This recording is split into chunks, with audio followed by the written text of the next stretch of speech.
Bonjour les enfants, c'est papa. Bienvenue dans le premier podcast de la journée les enfants. Bienvenue à la clinique. Peuple de Côte d'Ivoire, bienvenue à la clinique. Peuple de Côte d'Ivoire, bienvenue à l'aéroport international de Douala. Quand vous allez venir à Douala, il faut savoir qu'il ne faut pas seulement avoir le boarding pass, il ne faut pas seulement avoir le billet d'avion, il faut aussi avoir le parapluie. Il faut aussi avoir le parapluie. Où est-ce que je veux dire? Oui, c'est ça que ils veulent nous expliquer.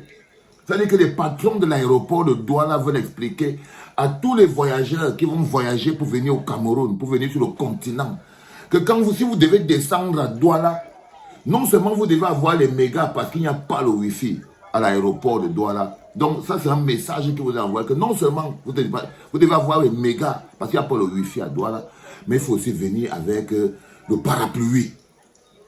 C'est-à-dire que là c'est le message des autorités qui dirigent l'aéroport de Douala. Ils envoient ce message à tous les peuples du monde qui vont voyager pour venir au Cameroun. Donc sachez dès à présent que quand l'eau va vous couler sur la tête, quand vous allez traverser l'aéroport de Douala, sachez que vous avez été prévenu.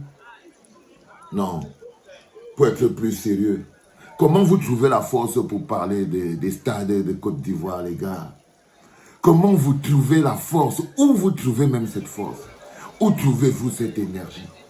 Là, nous sommes dans l'aéroport international de Douala, le continent. Le patron de l'aéroport a dit qu'il y avait un staff qui était en haut. Le staff là n'était pas bien mis. C'est ça qui a fait que l'eau coule. Ce n'est pas de sa faute. On va aller arrêter le staff. Il dit que lui, en fait, il avait pris le travail là. Il n'est responsable de rien. Depuis qu'on l'a nommé là, il n'a jamais touché le plafond là. C'est-à-dire que le patron, le directeur de l'aéroport international, doit dire qu'il n'est pas responsable de quoi que ce soit, que lui, depuis qu'il travaille là, même envoyer faire la peinture sur le plafond, le staff qui s'est effondré là, lui, il n'a jamais fait, il n'a fait rien du tout. On lui demande que mes frères, mais finalement, toi, tu as alors fait quoi? Tu es seulement devenu président. Il dit que non, il a même fait moins que ça, il est resté couché. Il est resté couché, vous savez, l'aéroport d'un pays est l'image de ce pays. L'aéroport d'un pays est la fenêtre de ce pays. L'aéroport d'un pays est la porte d'entrée de ce pays. C'est-à-dire que quand on rate l'aéroport, la suite là va être compliquée. Et là, vous voyez la vérité de notre vie. C'est que là, nous sommes à la porte d'entrée du Cameroun. Ça, ce n'est pas la maison ce n'est pas la maison des milliardaires. Le Cameroun, quand je vous dis que les gens, à l'intérieur de leur maison, quand vous finissez de traverser ça, et que vous partez entrer chez Motazeux, il y a les ascenseurs partout. Quand vous traversez, que vous partez entrer chez Ngongo, vous trouvez le luxe à outrance. Quand vous traversez l'aéroport de Douala, et que vous partez vous retrouver dans la maison du Zomlo, vous avez l'impression que c'est des maisons paradisiaques qu'on est venu déposer au Cameroun. Mais on passe par là. C'est pour ça que je vous parle toujours de ce fameux pays à l'intérieur du pays, c'est-à-dire le Biameroun qui est fabriqué à l'intérieur du Cameroun. Ça, c'est le Cameroun. Mais les habitants du Biameroun, ça ne les concerne pas. Parce que quand ils vont finir, les habitants du Biameroun ne passent pas par ici pour aller prendre l'avion. Les habitants du Biameroun viennent avec la voiture jusqu'en bas et on peut passer avec eux d'une autre porte dérobée. Ils montent directement dans l'avion. Les gens du Biameroun, ce n'est pas leur pays ici. C'est pour ça que c'est important pour vous, pour que vous compreniez que ça c'est le Cameroun. Ça c'est le Cameroun. Et nous sommes à l'aéroport, c'est-à-dire un pays abandonné. Le Cameroun, un pays abandonné. Ça n'a rien à voir avec le Biameroun. C'est-à-dire un petit village, un petit pays à l'intérieur du pays constitué de petits bourgeois qui ont pris les Camerounais en otage et qui veulent empêcher les Camerounais de pleurer. Ils ne se sentent pas concernés. Est-ce que vous pensez que l'eau peut couler sur les chaussures de Ngongo? Vous pensez que l'eau qui coule par terre, là, ça peut toucher les pieds des chaussures de Tanganji? Quelqu'un a déjà croisé à Tanganji sur la route, là? La route où l'eau est en train de couler, là? Quelqu'un a déjà croisé à Tanganji sur cette route? En train d'aller partir prendre l'avion? Non, les Biamerounais ne passent pas là. Ils ne passent pas là. Ils passent par derrière. Donc, le staff peut s'écrouler sur vos têtes et l'eau couler. C'est l'expression d'un pays. C'est l'expression d'un pays abandonné. Ce fameux pays dont je vous parle souvent, c'est-à-dire que les enfants partagés, dis donc. Faut pas, quand vous me persécutez pour que je parle de quelque chose, et quand je suis en train de parler de ce truc, je veux sentir que vous êtes dessus, mais avec la même énergie. On ne va pas tous les temps vous suppléer, mais pour tout et pour tout. Non, mais il faut que vous compreniez ce qui se passe. Des gens ont pris votre pays en otage. Ils vivent dedans. Ils ont créé le paradis à l'intérieur de l'enfer. Ils ont créé un petit paradis personnel à eux, qui leur appartient à eux. C'est eux qui montrent. Quand vous entendez peut-être un bidiment vous dire que mon pays dont je parle, je ne sais pas de quoi vous parlez. Donc j'essaye de vous faire comprendre ça. C'est pour ça que vous voyez que vous n'avez pas l'impression qu'on se dispute l'équipe nationale. Est-ce que vous n'avez pas l'impression que les Camerounais et les Biamoronais se disputent l'équipe nationale? Eux, quand ils ont fini de tout voler l'argent, et qu'on est en train de se plaindre, et qu'on est en train de dire que rien ne va et qu'il faut arrêter, qu'est-ce qu'ils font? Ils disent qu'on n'aime pas le Cameroun, qu'on n'a pas à supporter les lions, qu'on voulait que...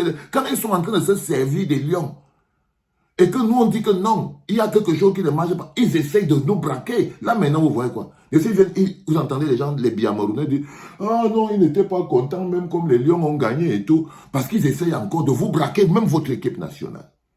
Ils veulent que vous n'aimez plus votre pays. Ils vous expliquent. Je ne sais pas ce qu'ils veulent vous expliquer. Je ne sais pas ce que ces gens veulent vous expliquer. Ou ils veulent vous faire rendre par plus haut. Ou ils veulent que vos cerveaux buglent. Je ne sais pas ce que ces gars vous expliquent. Je n'ai aucune idée.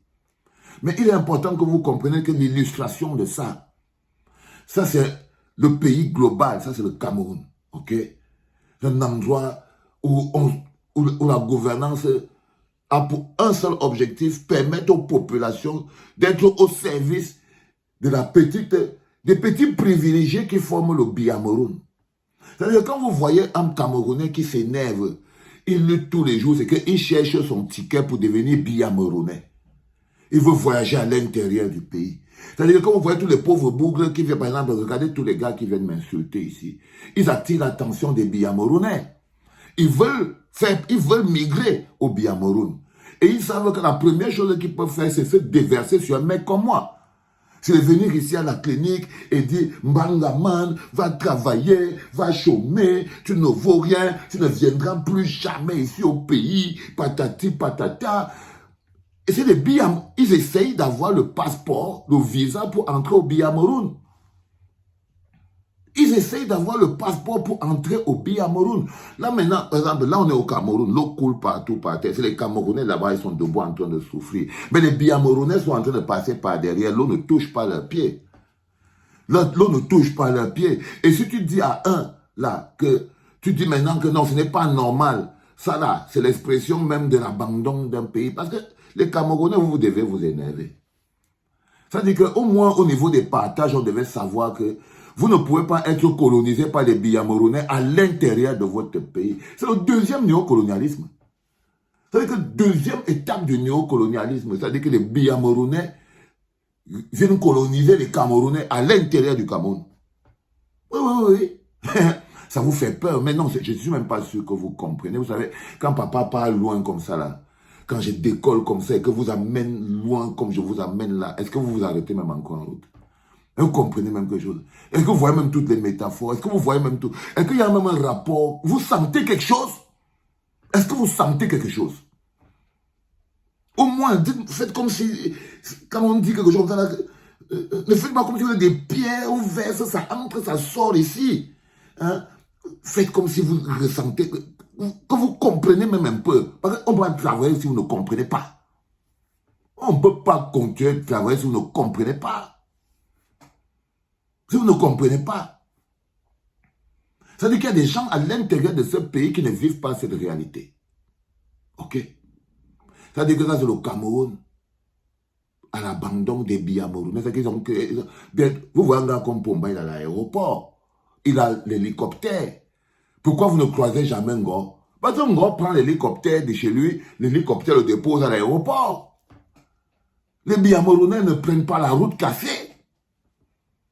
Les Biamoronais ne connaissent pas les trous d'éléphants. Non, les Biamoronais ne connaissent pas. Quand un Biamoronais a la toux, on fait évacuation sanitaire. Quand un Biamoronais À la tour, on fait évacuation sanitaire. Quand un Biamouronnais a faim, il part dans la caisse d'argent de la route, il ramasse, il part avec. Ok? Et il n'a pas un problème si dans l'aéroport du Cameroun, il faut entrer avec un parapluie. Il n'a pas un problème. D'abord, il n'est pas Camerounais, il est Biamouronnais. Son seul objectif, c'est d'empêcher les Camerounais, de l'empêcher de jouir de la fortune des Camerounais. Et que le Biamouronnais ne vit que de... Il jouit de la fortune du Cameroun. Il pompe les Camerounais. Il utilise les Camerounais à son service. Il les fait flotter au sol, se battre entre eux. Il manipule les Camerounais. Il les divise. Il est passé maître dans l'art de diviser. Donc, il divise les Camerounais. Le Biamouronnais. Il est fort pour ça. Cet aéroport ne le concerne pas. Il ne vit pas dans votre monde. Il ne vit pas dans votre monde. Il vient copter certaines personnes. Dès que tu as bien insulté, tu t'es bien énervé, tu as démontré que tu mérites maintenant de trouver ta place au Biamourou, on te donne un petit poste. Conseiller technique. Que voilà, tu es devenu Biamouronnais. Pour devenir Biamouronnais, ce n'est pas dur. Tu insultes, tu menaces, tu fais le déni, tu démontres que le Biamourou est plus important pour toi que le Cameroun. Et quand tu as démontré par des actes concrets, précis, durs, physiques, que le Biamourou est plus important pour toi que le Cameroun, et que les Biamouronnais sont plus tes frères que les Camerounais, on te donne le ticket. On te donne le visa. On te nomme conseiller technique. Tu vois, on dit que oh, c'est le jeune conseiller technique du ministère des Impôts. Ou on te nomme dans une petite société de l'État, là, on dit, bon, maintenant le Biamourou. Oui, non. Et que tu ne vois pas le jeune là. C'est lui qui a été nommé directeur des ressources humaines là-bas à la SNI. Ah non, c'était le fils de Talba, non? Oui, c'était le fils de Talba. Ah oui, il fréquentait avec Jeannette, non? Jeannette, qui est aussi directrice là-bas à la S. Mais c'est les Biamouronnais. Ils se partagent le Cameroun au détriment des Camerounais. Tout ce que vous voyez là, ça ne les concerne pas. Ça ne les concerne pas parce qu'ils ne vivent pas sur cette planète. Quand vous regardez Brenda, quand elle parle qu'elle est sortie à 4 heures, elle est venue maintenant de tous ces marches et tout, vous avez l'impression que les Camerounais, elle a quoi à voir avec vous, les gars? Elle n'a rien à voir avec vous. C'était très important que je vous... Allez, dites-moi si vous avez compris. C'était le premier podcast de la journée des enfants. Love you guys. I love you guys. You and you and you and you and you and you and you. Et toi la fille au fond. Et toi le gars devant. Je t'aime aussi. Toi qui es là-bas au fond. I love you all my people. Ok? Allez, c'était papa.